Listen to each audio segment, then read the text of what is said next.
Finland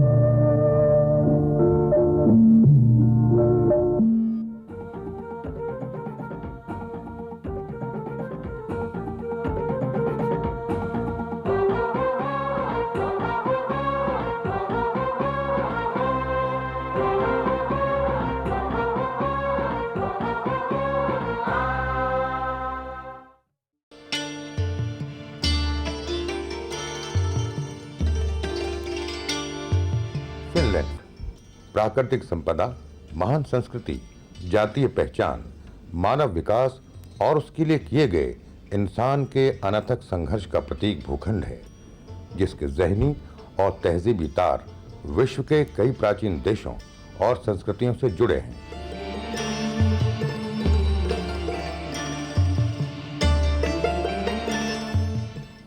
Bharat की ही तरह Finland ने भी इतिहास और भूगोल के, सत्ता और समाज के अनेक परिवर्तनों को देखा और जज्ब किया। कृष्ण पक्ष के मुकाबले अपने शुक्ल पक्ष को हमेशा विजयी बनाने में जुटा रहा फिनलैंड, इसे संबल दिया उसके मजबूत लोक तत्वों ने और लोक परंपराओं ने।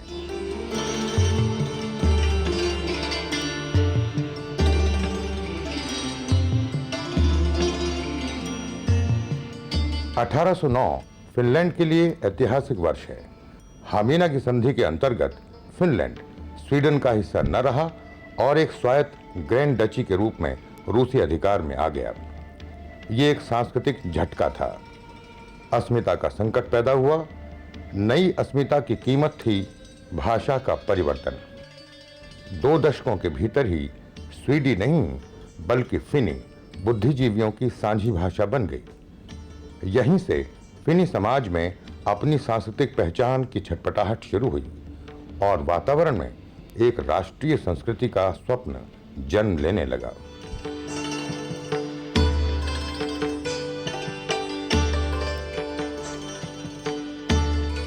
फिनलैंड के विद्वान एलियास लोनरोट एक महान शिक्षक राइनहोल्ड फॉन बेकर के शिष्य थे। लोनरोट ने विभिन्न लोक कविताओं का संग्रह किया। इन लोक कविताओं में अधिक अंश वेइनेमोनिन की कहानी और उसके चरित्रों को जोड़ने वाले थे।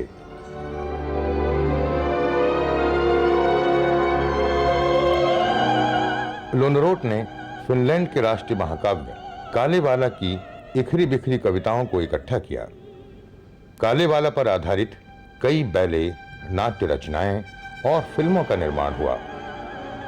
दुनिया की कई भाषाओं में उसका अनुवाद हुआ, जिनमें भारतीय भाषा तमिल और हिंदी भी है।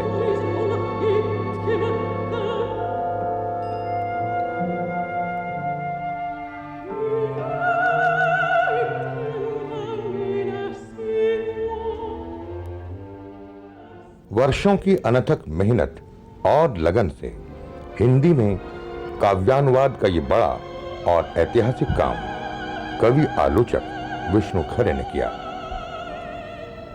हमने विष्णु खरे को अपने स्टूडियो आमंत्रित किया। उनसे बातचीत कर रहे हैं प्रकाश मनु। विष्णु जी, कालेवाला मैंने 3 बार पढ़ा। 1 बार पूरी तरह और 2 बार अंशों में, अपने प्रिय अंशों को। हर बार मैं पहले से कुछ ज़्यादा चकित हुआ। एक तो इसमें जो आदिम स्मृतियों की गंध है, बेतरह लपेट लेने वाली, जिससे हमारे सभ्यता के चेहरे थोड़ी देर के लिए उतर जाते हैं। एक बड़ा ही सुखकर और विरल किस्म का अनुभव जी। और दूसरा, इससे अनुवाद की शक्ति सामने आई। इतना बड़ा काव्य ग्रंथ इससे पहले शायद ही कभी हिंदी में अनुदित हुआ हो, और इसे पढ़ते हुए ऐसा बिल्कुल नहीं लगा कि आप अनुवाद का ग्रंथ पढ़ रहे हैं। तो ये जो बड़ा काम, जिसे ऐतिहासिक महत्व का काम कह सकते हैं, इसे करने की प्रेरणा आप में कैसे जागी?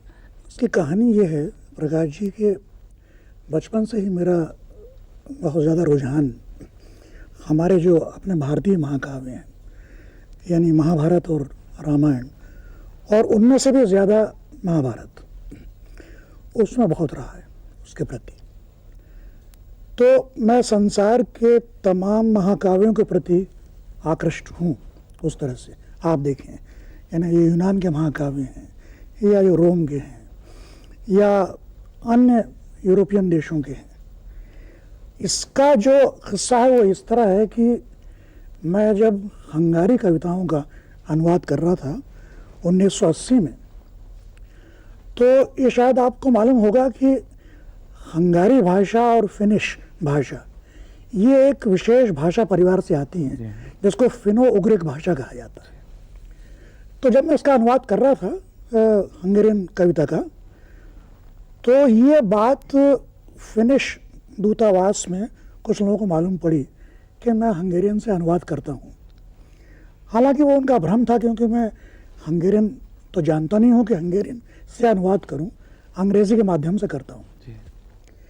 तब भी उन्होंने कहा कि भाई यदि आपकी दिलचस्पी हंगेरियन कविता में है तो हमारे पास एक महाकाव्य है जो कि फिनिश भाषा में है, आप उसे देख लें, यदि आप अनुवाद करना चाहें तो हमें बतलाएं।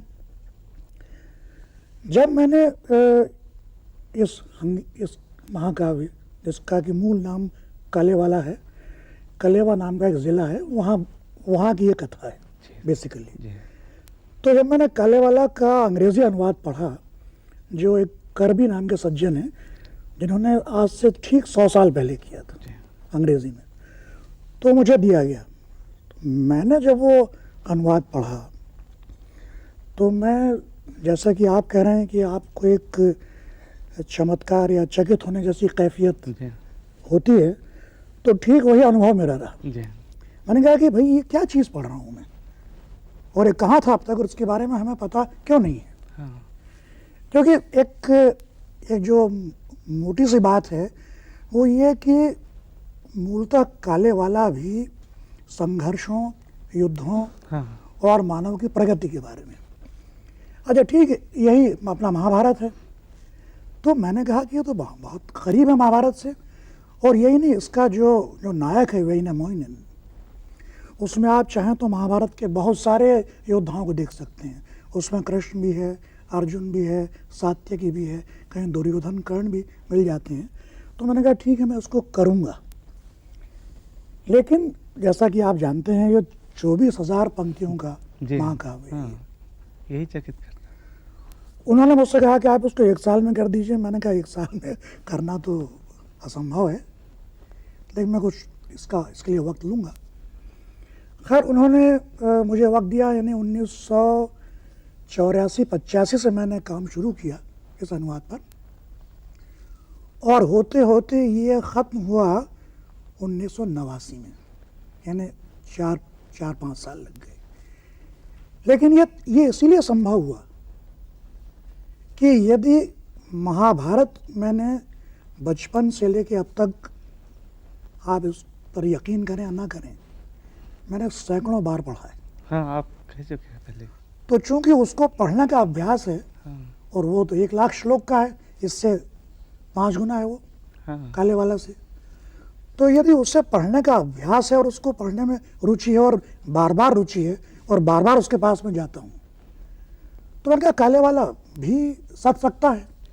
बीच में टोक रहा हूँ विष्णु जी, ये कालेवाला क्या इस हिसाब से थोड़ा विरल किस्म का महाकाव्य नहीं लगता, या एक विरल किस्म का उदाहरण नहीं लगता कि और जो महाकाव्य लिखे गए उससे भिन्न एक प्रक्रिया इसके रचे जाने की है? हाँ। यानी एक राष्ट्रीय महाकाव्य की ज़रूरत फिनलैंड में महसूस की गई, और फिर वीर गाथात्मक कविताओं को मिला करके ये राष्ट्रीय महाकाव्य बना। क्या ये आपको बहुत चकित करने वाली बात नहीं लगती कि आज के वक्त में, जबकि भौतिक अनुसंधानों पर इतना जोर दिया जा रहा है, तब कोई देश अपनी सांस्कृतिक पहचान या राष्ट्रीय पहचान के लिए एक राष्ट्रीय महाकाव्य की ज़रूरत महसूस करे? एक तो ये, और दूसरा ये कि इस तरह से जो महाकाव्य बनेगा, क्या वो एक जबरदस्ती का महाकाव्य नहीं लगेगा?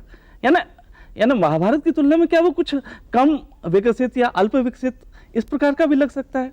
ये मैं जानना चाहता हूं। ये बात तो सही है कि ये कहीं लिखित नहीं था, लेकिन वैनामोइनेन की कहानियाँ, इल्मारिनेन की कहानियाँ, ये सब फिनलैंड के लोक जीवन में बिखरी हुई थी।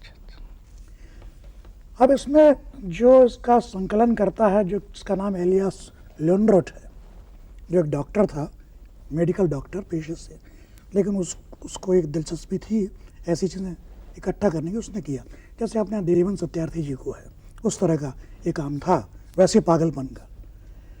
तो उसने कई वर्षों तक घूमते हुए और सैकड़ों हजारों लोगों के साथ, लोक गायकों के साथ मिलकर बैठकर उनसे वो गीत सुनकर, उनको रिकॉर्ड करके, वो सारी लय, वो सारा संगीत सुनकर अच्छा अच्छा। उसने उसको एक तरतीब दी। हाँ अच्छा, ये आपने सवाल बहुत अच्छा उठाया कि महाकाव्य की ज़रूरत क्यों है।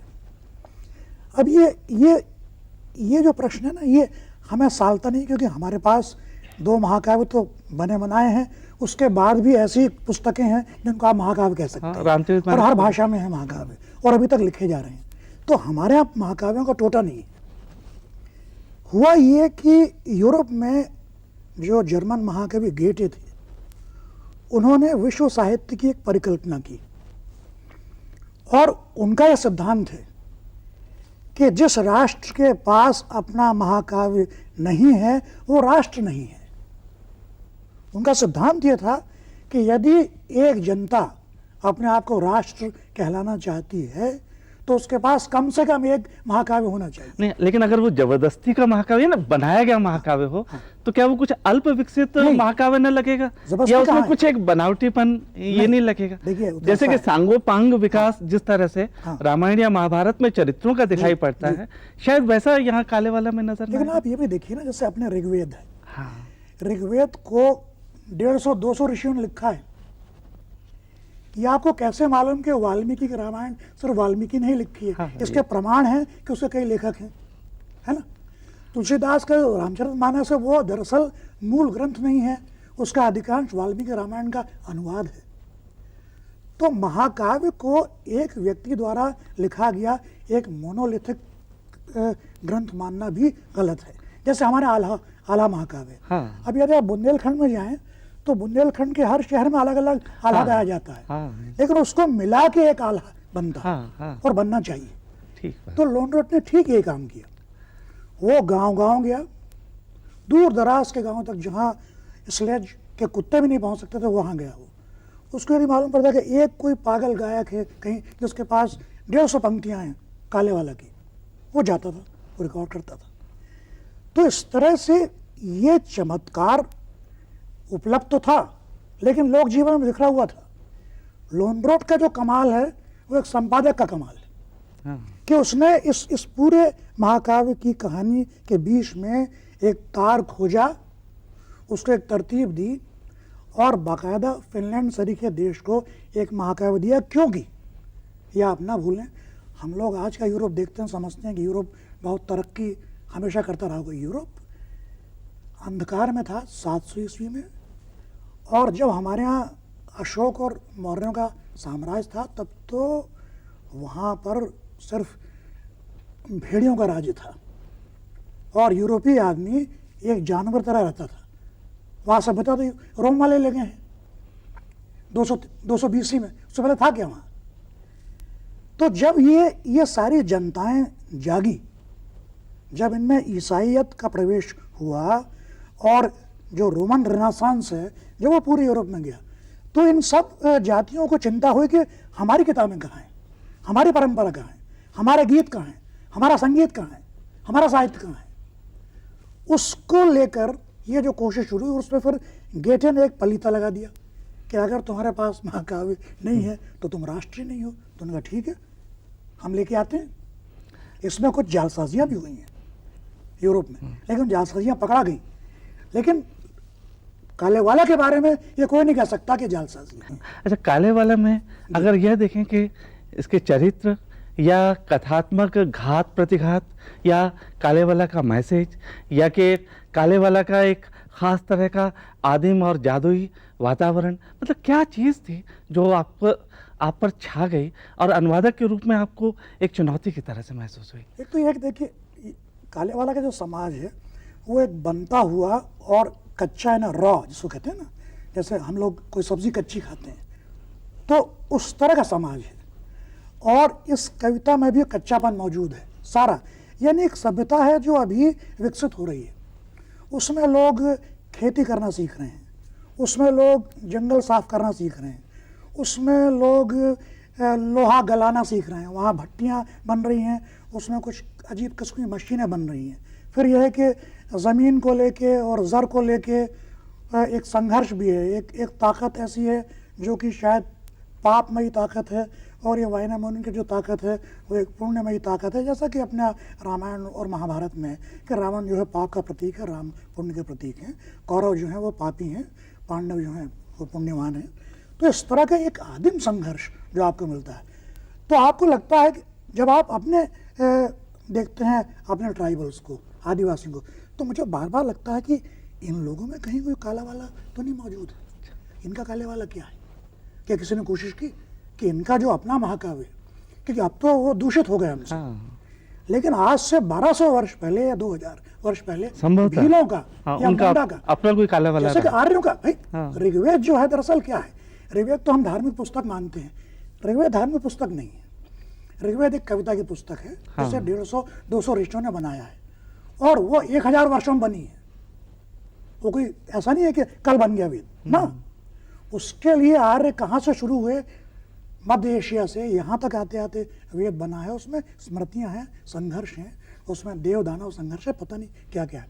तो ठीक वही चीज़ आपको कालेवाला में एक छोटे पैमाने पर, क्योंकि देखिए महाभारत कालीन जो समाज है वो तो बहुत विकसित है। कालेवाला का जो समाज है वो अभी संघर्ष कर रहा है विकसित होने के लिए, और तभी उसके मार्ग में इतनी दिक्कतें आ रही हैं, इतना संघर्ष आ रहा है। तो वो जो एक जद्दोजहद कालेवाला में है, जो एक आमना सामना है, और किस तरह से आदमी कितने बीहड़, कितने वीरानों में संघर्ष करके मानवता प्राप्त करता है, वो जो एक गरिमा है मानव की, जो कि हमारे भी उतनी ठीक है। तो क्या कालेवाला को मनुष्यता के सांस्कृतिक विकास की कथा कहा जा सकता है, जो कि थोड़े भिन्न रूप में शायद कामायनी में रही हो? क्योंकि वहाँ भी मनु सृष्टि के प्रारंभ करता है, यहाँ वैनेमोनियन है, वहाँ भी वो फसलें उगाते हैं, एक नई सभ्यता को जन्म देते हैं। यहाँ वैनेमोनियन चाहे भिन्न प्रकार का चरित्र है, लेकिन लगभग वही काम कर रहा है। ये तुलना तो आप चाहें तो हमारे पुराणों के मनु से कर सकते हैं, जब जल प्रलय हो गया था और मनु ने फिर से सृष्टि शुरू की, या कि बाइबल के हजरत नूह से कर सकते हैं आप शुरू, और आप निस्संदेह प्रसाद के मनु से शुरू कर सकते हैं, क्योंकि ऐसी शुरुआतें हर समाज में हुई हैं। यदि आप दक्षिण अमेरिका चले जाएंगे तो रेड इंडियंस के महाकाव्य ऐसे हैं जहाँ ठीक ये जद्दोजहद चल रही है। हर जगह आदमी नए से शुरू करता है, और इसे सिर्फ एक सांस्कृतिक विकास मानना ही पर्याप्त नहीं है। मैं समझता हूँ कि इसमें विज्ञान का भी प्रारंभ है। किस तरह से आग लगी, आग बनी, शाम्पू गढ़ी गई, जिसमें से सिक्के बनाए जा रहे हैं या चांदी निकाली जा रही है। ये जो सब चीजें हैं ये एक बड़ा रहस्यमयता का वातावरण निर्मित करती है। लोहे का जैसे विकास, लोहे का विकास हुआ जैसे वो, अब उसमें आप देखें तो काफी गीतात्मकता है, लेकिन कहीं एक तथ्यात्मकता भी है। जैसे कि हम लोग कहते हैं कि भाई ऋग्वेद में जो ऋचाएं हैं वो सिर्फ अग्नि या इंद्र और वरुण के बारे में नहीं है, उनके पीछे कुछ और बातें भी हैं। ठीक यही बात कालेवाला में भी है। मैं आप चाहें तो मैं एक अंश पढ़ देता हूँ इसका, लोहे के आविष्कार का। अब आप देखिए कि उसमें वाइनामोनियन जो कि इसका नायक है, वृद्ध आदमी है, वो उसको वृद्ध कहा जाता है, वृद्ध है भी वो, लेकिन काफ़ी रंगीला आदमी भी है, जैसे कि हर वृद्ध को होना चाहिए। पर वो ऐसा लगता है जैसे वृद्ध ही पैदा हुआ। जी, वो वृद्ध पैदा ही हुआ। जी।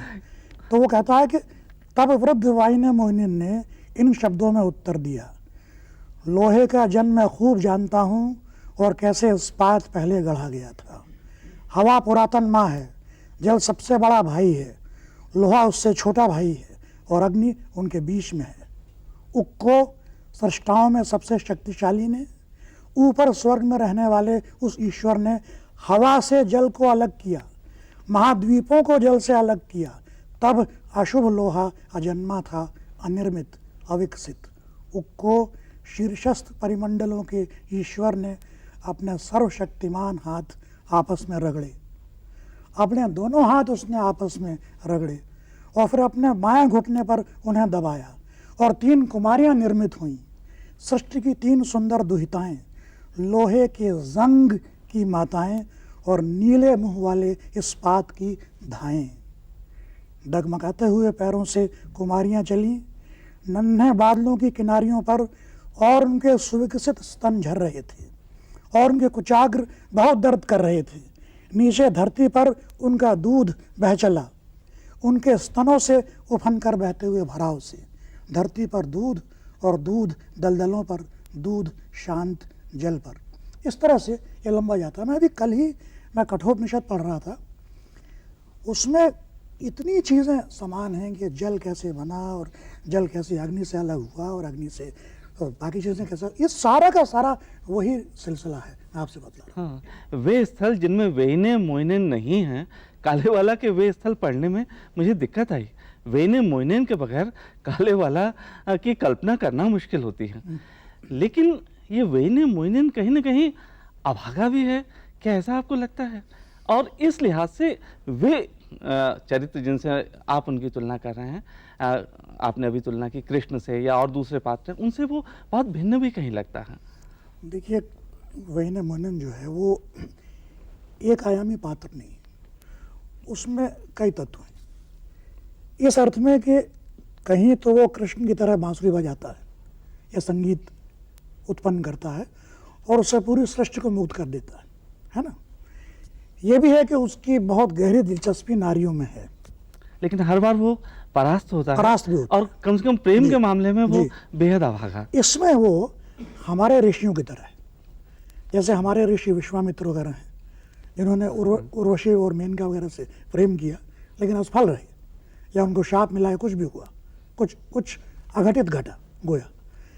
तो वेने मोइनेन जो है उसमें मैं सिर्फ कृष्ण को नहीं देखता, मैं उसमें हमारे जो महान हारे हुए योद्धा हैं जैसे कि अश्वत्थामा है, उनको भी देखता हूँ, कर्ण को भी देखता हूँ। और जैसा मैंने अभी निवेदन किया कि वेने मोइनेन तो दरअसल हमारे प्राचीन ऋषियों की तरह है, और जो कमज़ोरियाँ हमारे ऋषियों की थीं वो उसमें हैं, और जो महानताएं हमारे ऋषियों और अवतार पुरुषों में थीं वो भी उसमें है। वेने मोइनेन का जो पराभव है, यानी कालेवाला से जब वो पलायन करता है तो एक शिशु जो कि अभी जन्मा ही शिशु है, बहुत छोटा शिशु है जिसका बपतिस्मा भी नहीं हुआ, वह उसे फटकारता है।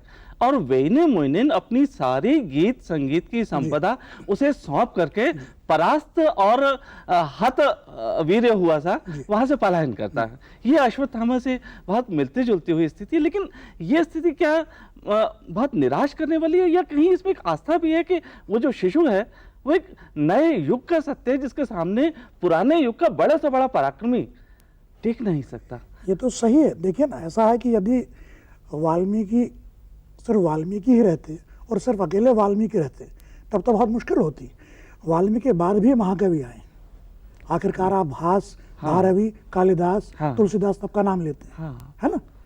ये इसीलिए होता है कि कोई अच्छी परंपरा भी इसका अधिकार नहीं रखती कि वो अमर हो जाए। बहुत अच्छी बात कर रहे हो, क्योंकि अमरता जो है एक तरह की तानाशाही है और किसी भी व्यक्ति को अमर होने का हक नहीं है, वरना यह परंपरा आगे नहीं बढ़ेगी। बल्कि अमरता एक तरह की हार भी है। हार भी है, इसमें वैविध्य नहीं आएगा। हाँ। यदि आज हम लोग आज इतने विविध लोग हैं, सब अरबों लोग इस संसार के, तो इसीलिए कि चीज़ें बदली हैं। हाँ। इसलिए जब वेने मोइनेन, आपने बिल्कुल ठीक कहा, जब वो परास्त होता है, जब उसको बच्चा फटकारता है, तो ठीक यही बात है जिस तरह की हर युवा पीढ़ी अपने से पिछली वृद्ध होती हुई पीढ़ी को फटकारती है कि अब तुम अपना काम कर चुके, कृपया चले जाएं। जो नागार्जुन की कविता है कि दादाजी कृपया आप रिटायर हो, ये बड़ी प्रसिद्ध कविता है। तो आप देखिए कि ठीक वही भाव नागार्जुन जिसको कह रहे हैं, इसको वेने मोइनेन को कहा गया था आज से 900 साल पहले। बहुत अच्छा कि दादाजी आप रिटायर हो। हाँ, और बल्कि यही मुझे याद आता है कि वेने मोइनेन में कहीं ना कहीं नागार्जुन भी है, मतलब है, त्रिलोचन है, देवेंद्र सत्यार्थी मतलब निराला है। तो इस तरह के जिन व्यक्तित्वों से हम परिचित हैं, मतलब कहीं ना कहीं उनके अक्स हमें वेने मोइनेन में दिखाई पड़ जाते हैं। मुझे लगता है ये उसकी सार्वकालिकता और शायद उसकी जीत भी है। बिल्कुल ये है।